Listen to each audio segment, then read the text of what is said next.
c'est un rebondissement sur ce que vous venez d'exprimer par rapport à ce que j'appellerais la fonction politique de vos recherches universitaires. Est-ce qu'il semble que vous ayez vécu de façon très positive cette ouverture de l'université sur un projet directement ancré dans ce qu'on ne peut qu'appeler la politique. Donc ça me rassure un petit peu sur la fonction politique en tant que telle.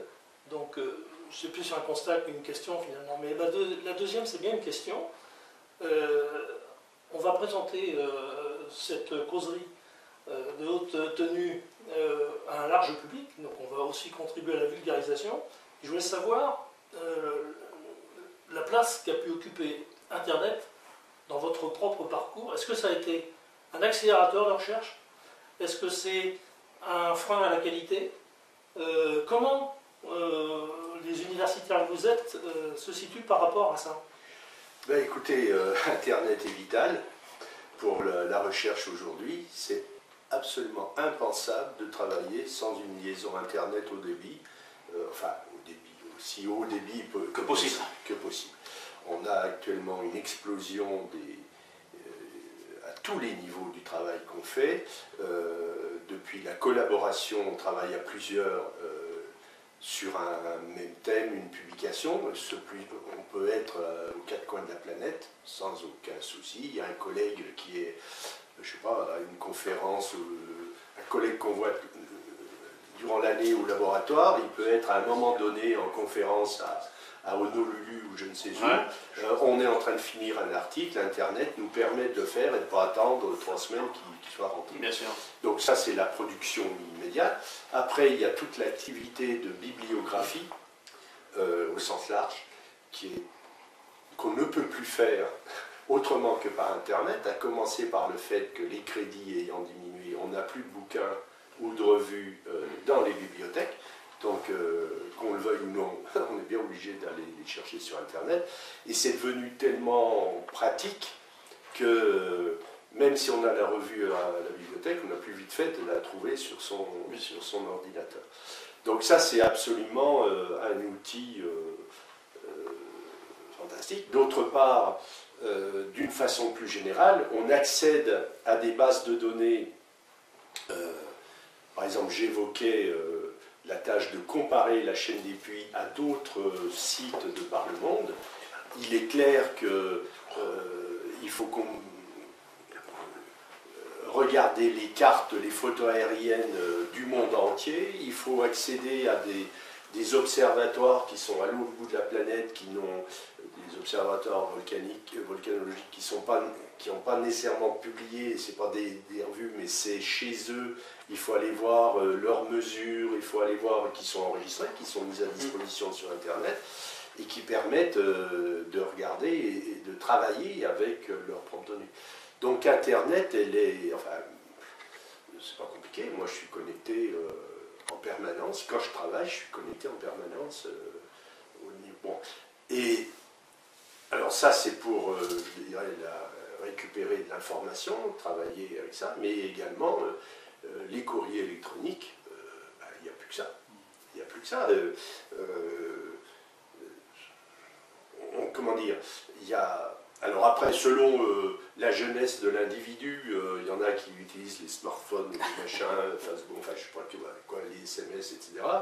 Moi je suis un peu plus vieux, donc j'aime bien le mail parce que ça reste une trace écrite qu'on peut archiver et une mémoire qui défaille est quand même grandement aidée par ces outils. Et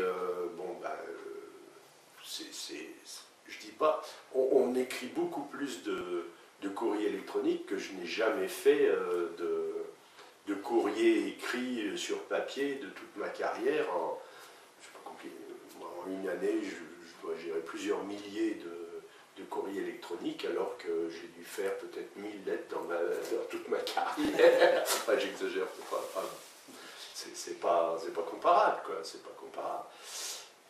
Et c'est surtout l'intérêt, c'est que c'est très facilement disponible. En même temps, on devient un peu comme pour la drogue, comme un outil, on devient dépendant de ça. Alors là, on peut réfléchir après, quelle est la vie coupée cette connexion. Et pour nos collègues physiciens ou mathématiciens, enfin physiciens et mathématiciens, même biologistes, quand ils font des études sur l'ADN, enfin, c'est quelque chose qui est fondamental, quoi. Et je vois, à partir des bases de calcul qui ont été mises en place à Clermont, je trouve qu'on a quand même des outils qui sont pas mal, parce que des programmations d'études qu'il fallait réserver autrefois sur 8 jours avant, et on les avait pendant 2 nuits, on avait la disposition. Maintenant, on a ça pratiquement sous la main instantanément, oui. Et c'est quand même ces bases de calcul qui sont fondamentales. Oui, quoi. Alors ça c'est vrai, mais on fait de la recherche. Donc on est toujours à la pointe de ce qui se fait. Ouais. Donc il est clair que ce que tu évoques, moi je l'ai fait quand j'étais jeune, on faisait des cartes perforées, on envoyait des calculs. Actuellement ça prend une fraction de seconde sur mon ordinateur portable. Mais c'est plus ça qui nous intéresse. Ah ouais. C'est plus la science qui est faite avec ça, actuellement, on en est à l'acquisition d'images, enfin, c'est même pas de la numérisation, les images sont consubstantiellement numériques au moment où on les acquiert, et donc ça chiffre en volume faramineux. Donc le gros truc là qu'on est en train de faire, par exemple, en ce moment, on fait un lever de la vallée de la Cousse-Pavin, le lieu dit le Gelat, qui est juste au pied du Pavin. On a fait voler il y a un mois des drones au-dessus qui nous ont fait des photos de la surface et actuellement on est en train de les recombiner pour avoir des modèles en 3 dimensions à l'échelle du centimètre. C'est fou. C'est fou parce que la quantité de données à manipuler, elle est proprement incroyable et elle dépasse largement tout ce qui serait des possibilités d'un humain, enfin, tout simplement, on ne pourrait pas le faire, ça n'a pas de sens. Donc là, on devient dépendant des machines les plus à la pointe actuellement. Moi, j'ai fait des calculs il y a quelque temps pour préparer cette mission, tout bêtement avec 2 photos aériennes d'autrefois. Ma machine a chauffé pendant une nuit entière pour me faire un rendu qui était à l'échelle, enfin, à la précision des modèles des photos aériennes de 1956. Tu vois, c'était